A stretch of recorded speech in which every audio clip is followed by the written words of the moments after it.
Purchase your tracks today. I'm a OD on a OZ. She said she know me, she know the old me.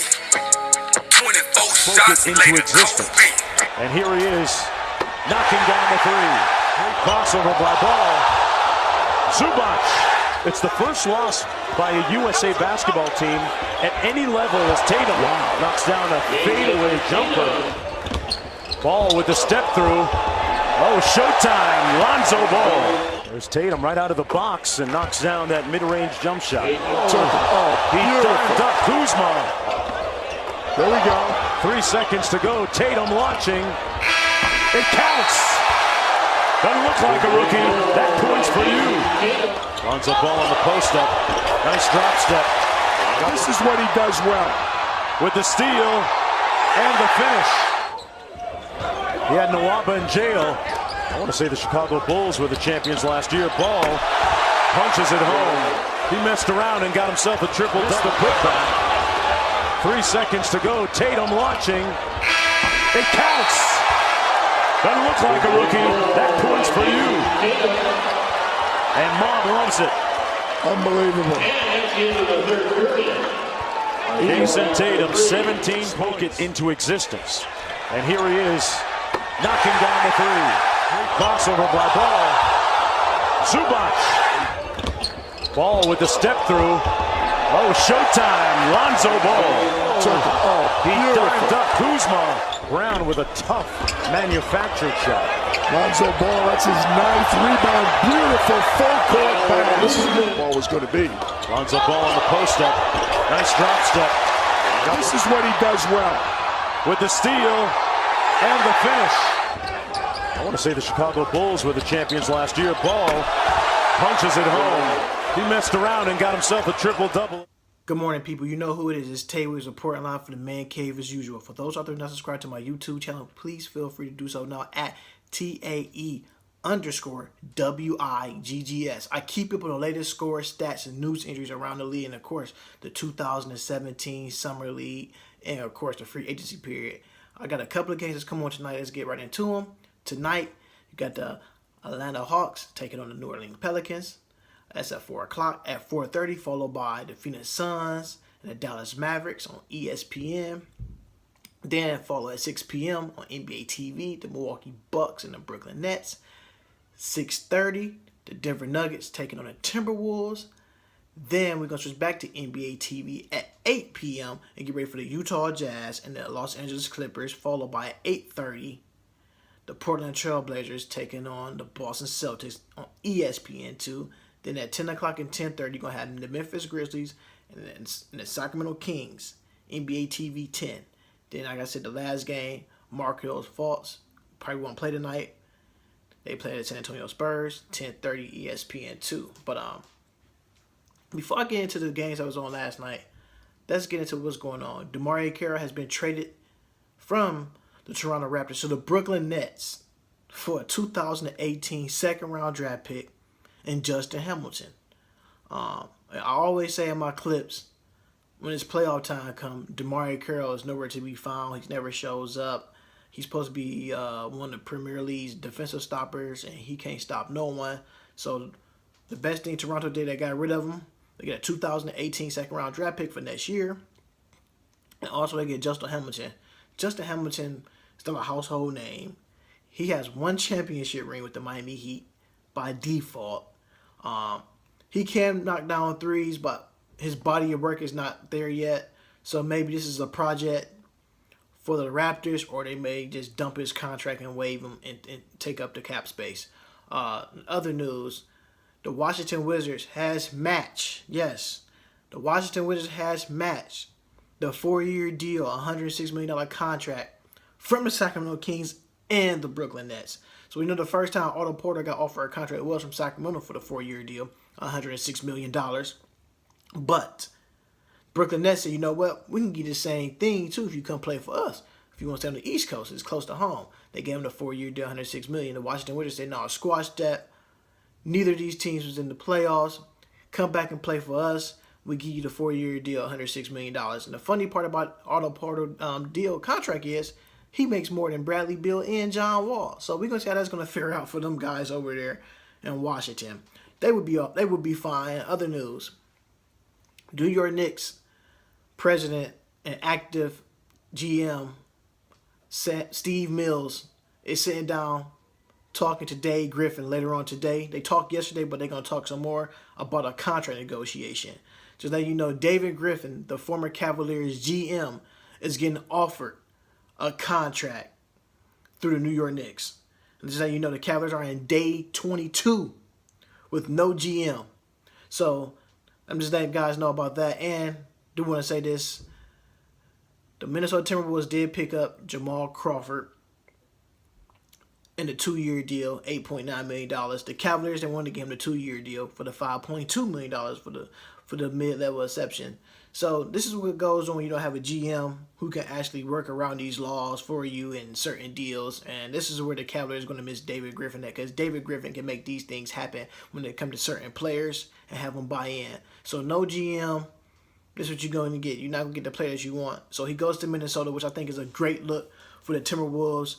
And you talk about this type of team they got with the makeup. They look good on paper, but I get this team, the Timberwolves, a 6 seed at best in the Western Conference in the playoffs when that start. So let's get into the games that was on last night. Like I said, I'm picking 2 games tonight, and luckily again, we get another great matchup: the Boston Celtics and the Los Angeles Lakers, 2 historic teams in the NBA. Lonzo Ball, number 2 pick, and Jayson Tatum, the number 3 pick of the Boston Celtics.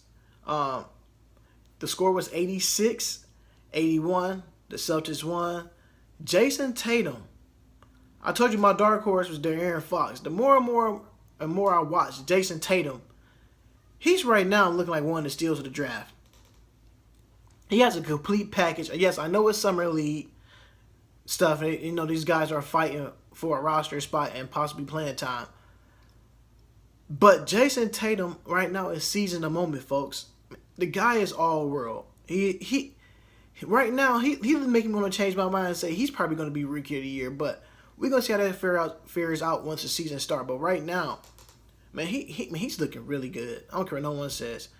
He's not scared. He's taking his time. He's getting to the spots, his spots on the floor where he's want to shoot the ball at, which I'm fine with. And the other teams haven't figured it out yet. Post game is tremendous. In and out game, he can go inside, he can go outside. He plays defense. He's leading by. This is a rookie. Is probably playing with a bunch of 2nd to 3rd year man team on the summer league team, and he is the leader. And he is leading by example. They coming around him like he been in the league for 4 or 5 years, and that right there, and Danny Ainge, that was a great draft pick. That was a great draft pick. So when you got a guy like that playing in this role, so what you're going to do now, because like I said, you got Gordon Hayward, Jay Crowder, Jayson Tatum, and Jaylen Brown. Them guys all play in the same position. So that small forward and 2-guard spot, that's going to be a tough spot for guys to play in. Maybe you move Jaylen Brown from the 3 and slide him down to the 2. I can see that happening.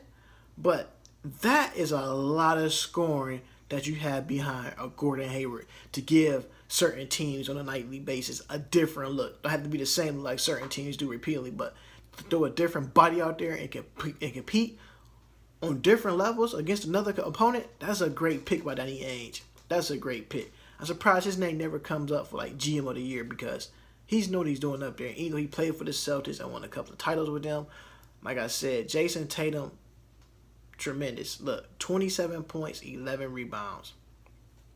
And then you can say, if we had to vote for Rookie of the Year right now, he'd probably get my vote, because this is the 2nd game that I've seen he put up 20-plus points. Jaylen Brown, like I said, the 2nd year, man, 11 points, 3 rebounds, 3 steals, and stuff like that. Great. I'm taking that. Great. He's still getting better and better as the game progressed. So even though he played in the playoffs last year and he got a taste of it, what it's like to go deeper and deeper into the playoffs, and definitely he could bring this type of attitude towards his rookie team and this summer league team, and that's what they're doing. Jaylen Brown is another guy who's leading by example. They follow his lead just because they know he played deep into the playoffs. And once you got players like that playing deep in the playoffs, when they come back to the summer league, they take off to another level. Maybe last year he was right here, but right now he's moving his steps up a couple of more. And the guy is great too as well. Lonzo Ball, we know the game he had the other night. He was 2 for 15, 1 for 11 from the three-point line. And he bagged it up with a triple-double. 11 points, 11 assists, 11 rebounds, a steal in the block. I mean, even though he was 5 for 13, it's the other things that he did better. Played defense better last night. He grabbed more rebounds. And definitely the assist is going to be there, but he wasn't, the one thing I'm going to last the fourth one, he wasn't rushing his shot. He was making the defense dictate to him instead of him dictating towards the defense. And that's what you like from a young guy like that. Go back, watch film of yourself, and see what you did wrong. So the next time you step on the floor, you can see what I can do better. How can I improve myself to my teammates? Because he took a lot of threes. He didn't take too many threes last night. He was more of slashing to the hole, taking the 15-foot mid-range jumpers, which is a lost art of the game. So Lonzo Ball definitely did great. Josh Hart played a fantabulous game too. The other rookie, he had 15 points and 5 rebounds until he hurt himself late in the fourth quarter. So these are things the Lakers are taking pride on. So we know what they're going to do. They still need a veteran point guard for that young class with a Josh Hart and Lonzo Ball. So maybe they go out there and get a Derrick Rose or a Rajon Rondo. Maybe Rondo might be a good fit for the younger guys because Rondo is a coach on the floor. He sees plays before it happens. Only a couple of players in the league that can do things like that. A LeBron James, like I said, Rajon Rondo. It's only Tony Parker. It's a couple of guys that can see the games, time frames in the head. So if you put a Rajon Rondo in that mix with that young nucleus, sky's the limit for them. They probably won't make the playoffs. If they do make the playoffs, they may sneak in as an 8, but the West is so stacked. So who knows? Kyle Kuzma, guy is nasty. The guy is nasty. 31 points, 9 rebounds. And he runs the floor like none other. So you got another big that can run the floor. So you got Julius Randle, Kyle Kuzma, and my guy Larry Nance. So you talking about guys that can actually run the floor and hold their own. So like I said, get a couple of young veterans, get some key veterans in there to mix it in with this young core. Sky's the limit for the Boston Celtics and the Lakers. So, like I said, ain't nothing you can say about these two teams. Historic teams. Magic Johnson doing it the right way. Finally, somebody stepping in and taking initiative and set this team right. They know what they're looking for. Like I said, get a couple of veterans out there. Get you another big and like a true point guard, and you guys should be fine. Like I said, Lakers lost 81-86. Jayson Tatum right now looking like the MVP of the Summer League right now, folks. That's why I'm picking the Summer League MVP right now, Jayson Tatum. The second game I did watch, the Golden State Warriors taking on the Philadelphia 76ers. Patrick McCaw, like I said, when these guys was rookies last year, Patrick McCaw got 25 points and 4 rebounds last night. Once these guys play deeper and deeper into the NBA season and they go to the playoffs and win championships, the Summer League is almost like laughable to some of these second-year guys because they sit back and say, you know what, I'm going to play my game. These guys fighting for a roster spot. I'm going to go ahead and just play the way I'm supposed to play. And Patrick McCaw, the way he played in the NBA Finals is the same way he's playing now. In the Summer League, it just set for more. He's getting more minutes. He's being more assertive. He putting the team on his shoulders and his back. And like I said, he always could knock down a 3. He's going to the hole at will now. And the scary part is now he's picking up on the defensive end. So with that Warriors team, now as a younger guy, the second-year guy with his championship ring, he's hungry. He's looking like Steph he got Steph. He got Clay. Then by the time Amari Caspi and Swaggy P, how many threes is this team going to take? You talking about they may break the NBA three-point record in a single season. So Patrick McCaw, like I said,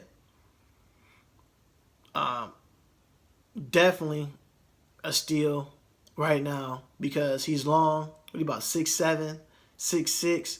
He's long, athletic. He can defend. He's definitely hitting the tray ball. And the scary part is, like I said before, he is going to the hole at will. Alex Portras from the 76ers, 12 points. You know, that's another Kentucky guy. So there's a lot of Kentucky basketball players in the NBA right now. Alex Portras, what I think he brings to the 76ers, intensity, the will not to give up, and he's a strong body. So he's going to hit the boards, something that Philly needs. So when you got a younger team like the 76ers going up with a Markelle Fultz, a Joel Embiid, a Ben Simmons, TJ McConnell, this is a scary young team in the East. Maybe they can get in the playoffs as a 6 seed. People like, whoa, a 6 seed? It's the East. East have been depleted. A lot of your superstars from the East pack their things up and head west. The West is a jungle. And the East is more like church on a Sunday morning. It's going to be a breeze through. Easy, just sit down, listen, go to work. And like I said, 76ers is going to be a 6 seed just because what I see from Markelle Fultz. Even though he got injured in that third quarter with 8 minutes and 27 seconds to go, and he ran on the back of his own teammate's heel. Another guy I like, he has a complete package. So to me, this is a good draft because a couple of you guys has great packages. A basketball, one being Jayson Tatum, two is Markelle Fultz, De'Aaron Fox, I definitely like, and these guys just have a knack for the game. Oh yeah, Lonzo Ball too. Once he just slow the game down, so complete packages because these guys are pass first type players of what I just named. So they look at other ways to get their team involved and they get themselves involved. So Markelle Fultz, this is my, like I said, I told you my dark horse for the Rookie of the Year is going to be De'Aaron Fox. You're going to hear his name come up a lot. It's because he has, like I said, veterans around him. A George Hill, Vince Carter, and Zach Randolph. So this is going to be my top 3 races to the Rookie of the Year. Jayson Tatum, Markelle Fultz, and De'Aaron Fox. And De'Aaron Fox is my guy. Markelle Fultz, he's another guy who definitely set apart from everybody else. Finding his spots on the floor, taking the easy shots, not taking the tough shots. These guys are great in what they do as in rookie. Like some of these guys only played college basketball for 1 year, but you would think the maturity level for these guys, you would think they've been to college for 3 years. And I'm definitely like what I'm seeing this year from the summer league. And I'm gonna pick 2 more games that come on tonight. Easy to sit back and watch them. Then do the same thing in the morning. You know who I am. I'm Tay Wiggs, reporting live from the Man Cave. Subscribe to that YouTube channel at TAE_WIGGS. Until next time, folks. Peace.